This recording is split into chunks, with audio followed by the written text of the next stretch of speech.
Love and intimacy, these aren't luxuries. They're not side dishes in the banquet of life, they are the main course. Without them, success feels empty, wealth becomes noise, achievements feel like shadows of what could be. Because at the end of the day, every single one of us is wired to connect. Every human being craves one thing more than anything else, to feel fully seen, fully heard, fully loved, without conditions. Let's be honest, we've all felt the ache of emotional distance. We've all had moments where we were physically close to someone, but emotionally miles apart. We've all faced that hollow silence in a room full of people, or worse, in a bed next to someone we once felt on fire for. But here's the truth, love doesn't die, it doesn't vanish. What dies is our presence. What dies is our vulnerability. What dies is our willingness to show up raw, real, and open-hearted. So how do we reignite it? How do we master love and intimacy not as a concept, not as an idea, but as a lived experience every single day? It starts with this. Stop negotiating for love. Start giving it. Most people live in a transactional mindset when it comes to relationships.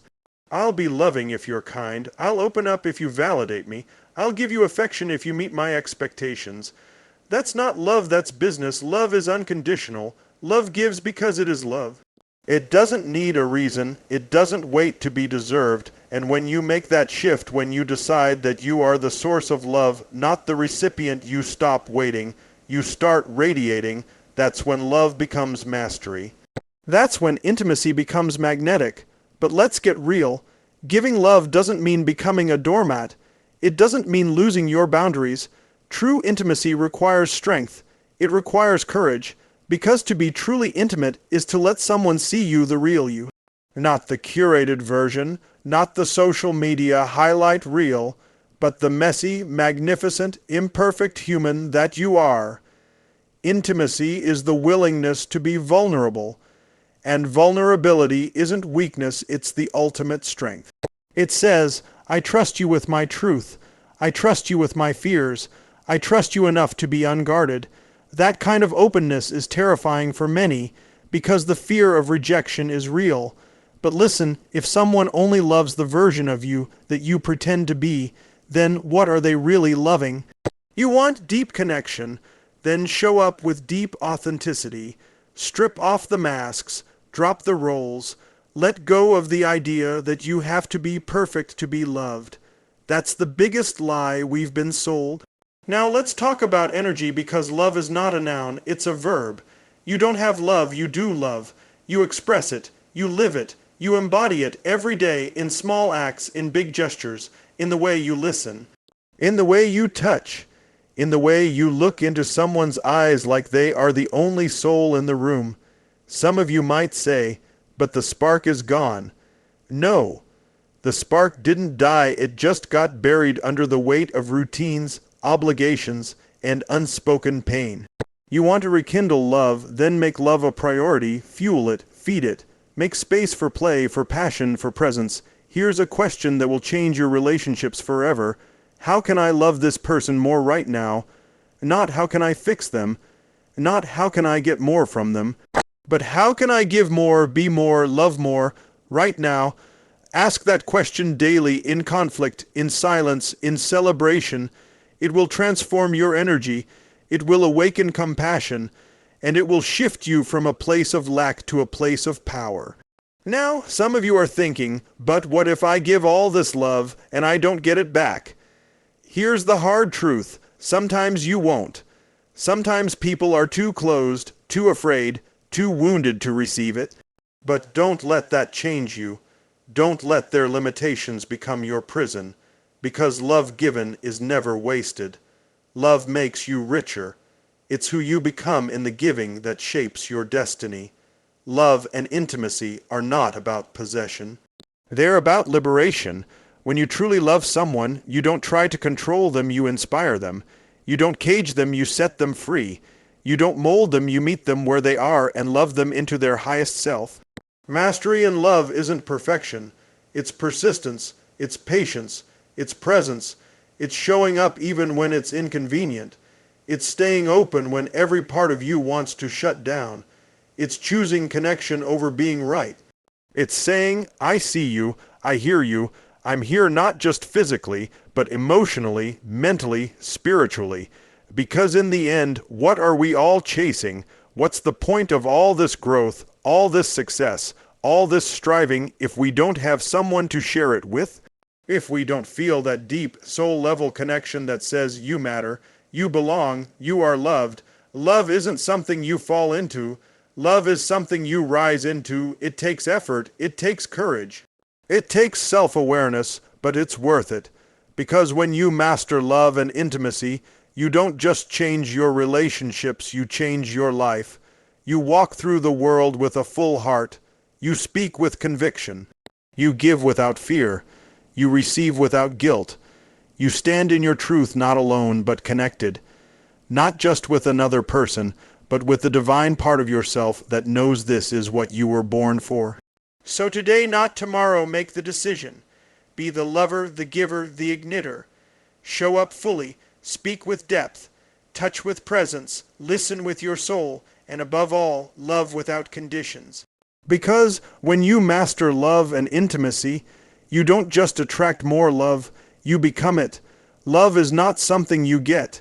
It's something you give regardless of the return. Most people enter relationships looking to receive. They want to feel appreciated, admired, held, understood. But the truth is, love begins not with what we receive, but with what we bring. Real love is not transactional. It does not wait for the other person to prove themselves worthy before it's offered. It is not a negotiation, it is a decision, a choice to be a source of love. A decision to give not because someone earned it, but because you've chosen to live from your highest self. When you show up as the giver of love, you step into your power. You are no longer waiting on someone to validate you or meet your expectations before you express kindness, warmth, or connection. You become the source. You radiate love rather than chase it. This doesn't just transform your relationships, it transforms your life. Because the moment you choose to be the giver, you no longer need permission to love. You don't need the right conditions. You don't need the past to be perfect or the future to be guaranteed. You just need the courage to open your heart and express the deepest part of yourself. But giving love without expectation is one of the hardest things we'll ever do. It challenges the ego. It terrifies the part of us that fears rejection, that dreads being taken for granted, that is addicted to fairness. We've been conditioned to believe love is something we earn, that we must be good enough, attractive enough, smart enough to be loved. So we build walls, we calculate, we withhold, we keep score. We fear being the one who cares more. But love doesn't keep score. Love gives because giving is who it is. A flower doesn't bloom only if the bee promises to return. The sun doesn't shine only if the sky agrees to stay blue. Love, in its purest form, flows freely without condition. There is profound strength in being the giver of love. It means you are not held hostage by another's ability to reciprocate. It means your love is a reflection of your values, not their behavior. It means you love from wholeness, not from need. And when you love from that place, that anchored, open-hearted place, it becomes impossible to feel like a victim in your relationships. You are no longer dependent on how someone reacts or responds to determine your worth. You are driven by who you are, not what they do. Now, this kind of love doesn't mean tolerating abuse or disrespect. It doesn't mean staying in situations that are toxic. It simply means that your decision to give love isn't rooted in fear or lack. It's rooted in the abundance of your own heart. When you love someone, you're not just giving them affection or attention, you're offering them a mirror that says, I see the best in you, even if you don't see it in yourself yet. You offer them safety. You offer them freedom. You offer them the energy that awakens transformation. And yes, there will be times when your love is not returned the way you hope. There will be moments when your giving feels invisible, your efforts unappreciated. But don't let that harden you. Don't let the world convince you that loving first, loving fully, or loving freely is weakness. It is your greatest power. It's what separates those who survive relationships from those who elevate them. When you give love without demanding it back, you break the chains of fear. You rise above the emotional economy most people live in. You move from scarcity to abundance, from defense to devotion, from waiting to leading.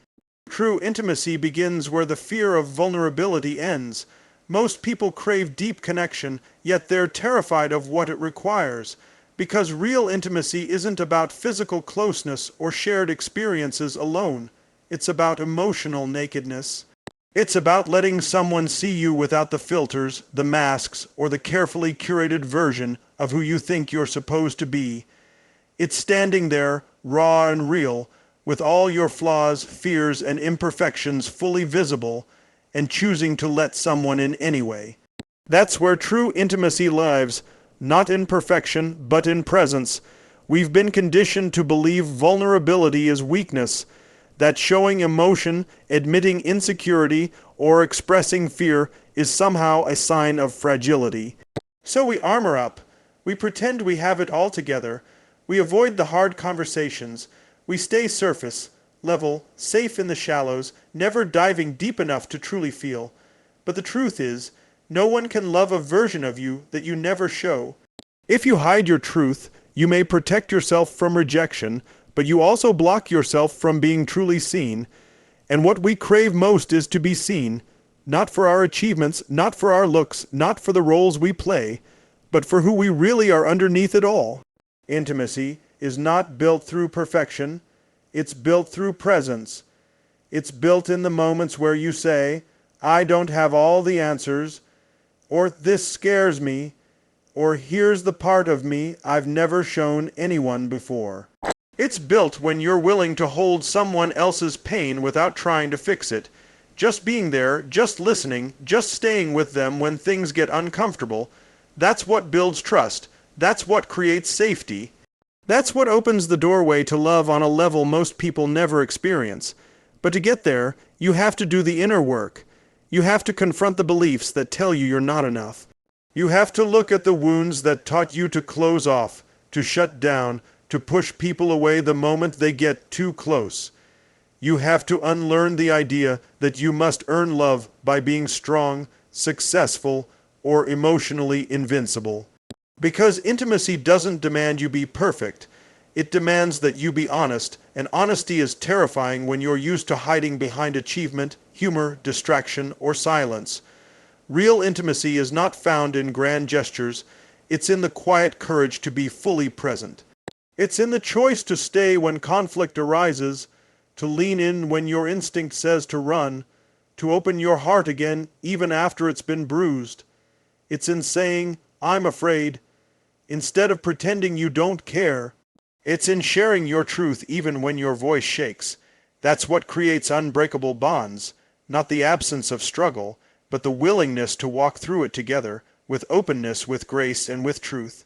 When fear of vulnerability controls your relationships, you may experience connection, but it will always feel limited, like there's a wall between you and the other person. You might get love, but you'll always question if they love the real you or just the version you show. But when you let go of the fear and embrace vulnerability, even if it's uncomfortable, something shifts. You create space for love to grow roots. You create space for depth. You create space for the kind of intimacy that doesn't fade because it's not based on illusions.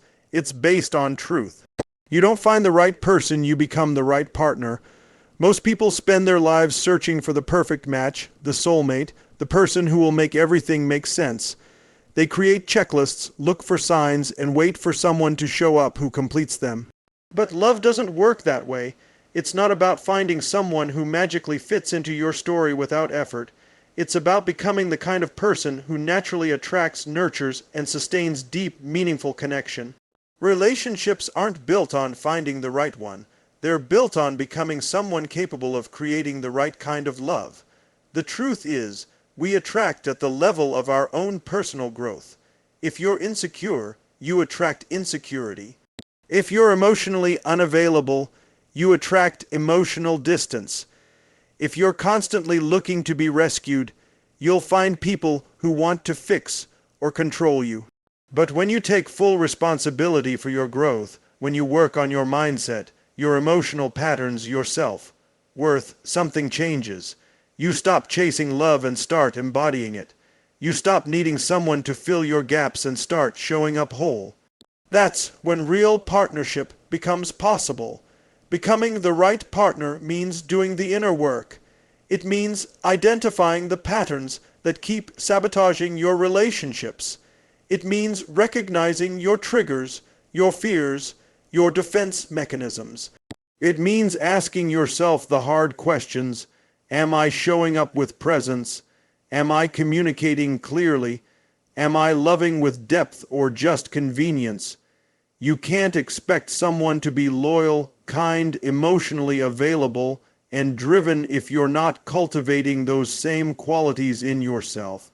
Like attracts like, healthy people are drawn to healthy people, growth-minded people seek other growth-minded souls. You become a magnet for the energy you consistently embody. This doesn't mean you need to be flawless. It doesn't mean you have to have everything figured out before love shows up. It means you're aware, you're committed, you're intentional, you're not waiting for someone else to fix you, heal you, or bring meaning to your life. You've already decided to create that within yourself. And when two people who are doing that kind of work come together, that's when extraordinary love is born. Not codependence, not fantasy, not a perfect story, but a real, grounded, evolving connection that grows stronger over time. Becoming the right partner also means breaking out of the mindset of blame. So many relationships fall apart because people are focused on what the other person isn't giving. They don't understand me, they don't listen, they've changed. But rarely do we ask, who am I being in this relationship? How am I showing up? What energy am I bringing into this space? When you stop looking outward and start reflecting inward, you take back your power. You're no longer at the mercy of someone else's behavior. You become the leader of your love life. Love is not something that happens to you. It's something you build with someone who's ready and willing. And building it requires tools, emotional intelligence, patience, consistency, self-awareness, and deep respect. You can't offer what you haven't cultivated. You can't hold space for someone else's emotions if you don't know how to process your own. You can't ask for deep commitment if you're not deeply committed to becoming the best version of yourself. The love you're looking for begins with you. Not out there in some perfect person, but right here in the choices you make every single day about how you show up, how you love, how you speak, and how you grow. The quality of your relationship is equal to the depth of your presence. In a world filled with distractions, being truly present has become rare and powerful. Most people are physically there, but emotionally and mentally checked out. They hear the words but miss the meaning. They look but don't truly see. They nod along but don't feel. True connection doesn't come from simply spending time with someone. It comes from giving your full attention, your full heart, your full energy in the moments that matter. Presence is the doorway to intimacy, and without it, relationships become hollow performances instead of living, breathing experiences. Presence means more than putting down your phone or making eye contact. It means being attuned, being emotionally available, being fully engaged in what's happening right now between you and the person in front of you. It's choosing to listen with your soul, not just your ears. It's allowing silence when needed, feeling the energy of a moment, being sensitive to changes in mood, tone, or expression. It's not waiting for your turn to speak, but leaning in with the curiosity to understand someone deeply. That kind of presence heals, connects, and creates safety. People don't want your advice as much as they want your attention. They don't need solutions as much as they need space to be seen and heard without judgment. When you are truly present with someone, you communicate one of the most powerful messages a human being can receive. You matter. You matter enough for me to pause my world and enter yours. You matter enough for me to leave my thoughts and give you my focus. And that kind of presence is what builds unshakable trust, because it's rare and it's real in relationships. Presence is often the missing ingredient when connection starts to fade. It's not that love is gone, it's that attention is gone.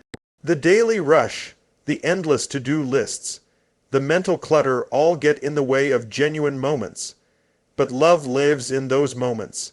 It grows when you look into your partner's eyes and really see them.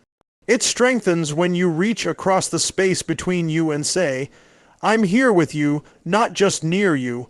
The quality of love is not measured in years, but in depth. And depth is created through presence. Presence also reveals the truth. When you're fully here, you can't hide behind roles, routines, or distractions. You feel what's real. You notice what's off. You sense what needs attention. This awareness allows you to respond instead of react. It gives you the ability to catch small issues before they grow. It keeps you connected to the emotional temperature of your relationship. Presence sharpens your intuition, deepens your empathy, and helps you make better choices in how you love, support, and grow with someone. But being present requires discipline. It demands that you slow down, that you choose intention over habit, that you create space in your day and your mind for connection. It's easy to be physically next to someone but emotionally elsewhere, especially when stress, work, or past wounds pull your focus. But the more you train yourself to return to the moment, to breathe, to notice, to care, the more your relationship will begin to reflect that effort. The connection deepens, the energy shifts, trust expands. Love becomes felt, not just assumed. The deepest relationships are built not on perfection or constant excitement, but on the consistent offering of presence, being there when it counts, showing up fully, not half-heartedly, choosing to give someone the gift of your undivided heart, because presence doesn't just enhance love, it is love in action. It's how you say, "You matter," without speaking. It's how you nurture intimacy without force. It's how you build something that lasts, something real, something unforgettable. Passion doesn't die. It's buried under neglect and revived through intention. In the beginning of most relationships, passion flows effortlessly. There's excitement, curiosity, and a hunger to discover each other. Every moment feels charged, every touch carries electricity, but over time, life starts to happen. Responsibilities grow, routines settle in, distractions multiply, and what once felt natural now feels distant. It's not that the love is gone, it's that it's been buried, not by conflict, but by complacency, not by lack of desire, but by lack of effort. Passion fades not because people change, but because they stop doing the things that created it in the first place. Passion requires energy. It requires attention. It requires intentionality. Just like a fire needs oxygen and fuel, passion needs presence and effort. You can't expect a relationship to feel alive if you stop feeding it. You can't keep passion burning if all your energy is focused elsewhere. Passion thrives in spaces where there's appreciation, curiosity, and emotional risk. It suffocates in environments of routine, emotional laziness, and unspoken resentment. To revive passion, you have to choose it again and again. Not when it's convenient, but especially when it's not. Many people believe that passion should always be spontaneous. And when it's not, they assume something is wrong. But the truth is, the deepest passion often comes from deliberate intention. It comes from choosing to look at your partner with fresh eyes, from deciding to prioritize their needs even when life is overwhelming. From creating time for laughter, for play, for physical touch, for words that make them feel seen and desired. Passion is not a feeling that visits you. It's a state you cultivate through mindful action. When passion begins to fade, most people look outward. They blame the other person, they assume the chemistry is gone, they fantasize about someone new who might reignite the spark. But passion isn't about novelty, it's about energy, it's about attention. It's about showing up fully and bringing your whole self to the relationship. The spark you're missing isn't in someone else. It's in the parts of you that you've stopped expressing, the playful you, the adventurous you, the affectionate you.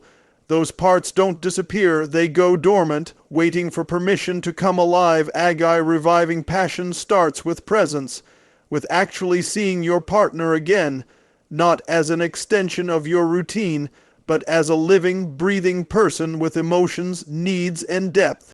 It starts with questions you stopped asking, with compliments you stopped giving, with touches you stopped offering. It starts with letting go of assumptions and becoming curious again. What are they feeling today? What excites them lately? What's stressing them out?